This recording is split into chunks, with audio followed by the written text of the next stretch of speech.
Hello दोस्तों, नमस्ते। मैं हूँ मीरा देवी, ये है ममता देवी, हमारी देवरानी।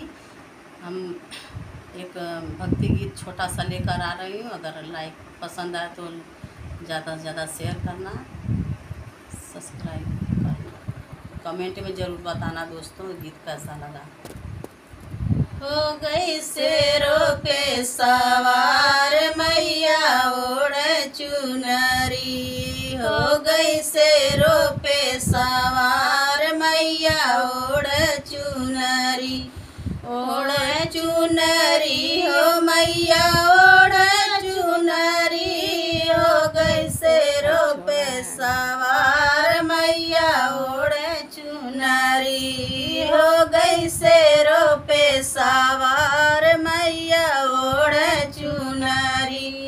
विंध्याचल में जाकर देखो लड़े जोर का मेला, विंध्याचल में जाकर देखो बड़े जोर का मेला। मंदिर अंतर घुस कर देखो चढ़े नारियल गोला, उनकर रूप निराला मैया पहिने चुनरी, उनका रूप है निराला मैया पहिने चुनरी। हो गई शेरों पे सवार मैया ओढ़ चुनरी, हो गई शेरों पे सवार मैया ओढ़ चुनरी, ओढ़ चुनरी हो मैया ओढ़ चुनरी, हो गई शेरों पे सवार मैया ओढ़ चुनरी। चौकिया धाम में जाकर देखा लड़े जोर का मेला, चौकिया धाम में जाकर देखा बड़े जोर का मेला। मंदिर भीतर घुस कर देखा चढ़े नारियल गोला, उनकर रूप है निराला मैया पहिरे चुनरी, उनका रूप है निराला मैया पहिने चुनरी। हो गई शेरों पे सवार मैया ओढ़ चुनरी, ओढ़ चुनरी हो मैया ओढ़ चुनरी, हो गई शेरों पे सवार मैया ओढ़ चुनरी, हो गई शेरों पे सवार मैया ओढ़ चुनरी।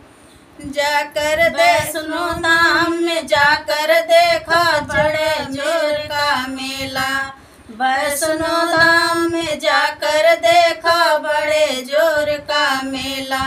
मंदिर भीतर घुस कर देखा चढ़े नारियल गोला, उनका रूप है निराला मैया ओढ़ चुनरी, उनका रूप है निराला मैया पहिरे चुनरी।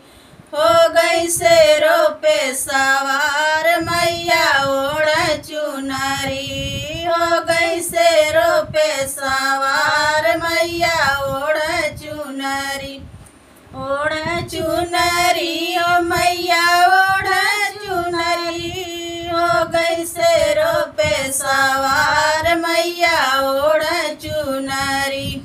कलकत्ता में जाकर देखा बड़े जोर का मेला, कलकत्ता में जाकर देखा बड़े जोर का मेला।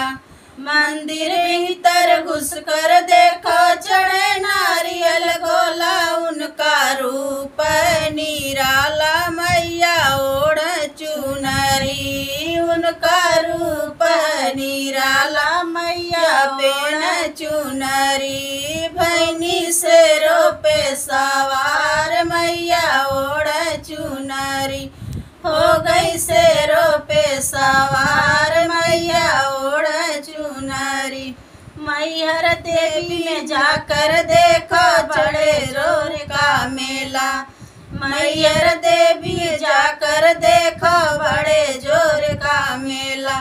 मंदिर भीतर घुस कर देखो चढ़े नारियल गोला, उनका रूप है निराला मैया पहिने चुनरी, उनका रूप है निराला।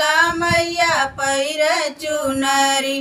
हो गई शेरों पे सवार मैया ओढ़े चुनरी। हो गई शेरों पे सवार मैया ओढ़े चुनरी। नमस्ते दोस्तों, अगर यह भक्ति गाना पसंद आया तो ज़्यादा से ज़्यादा कमेंट करा,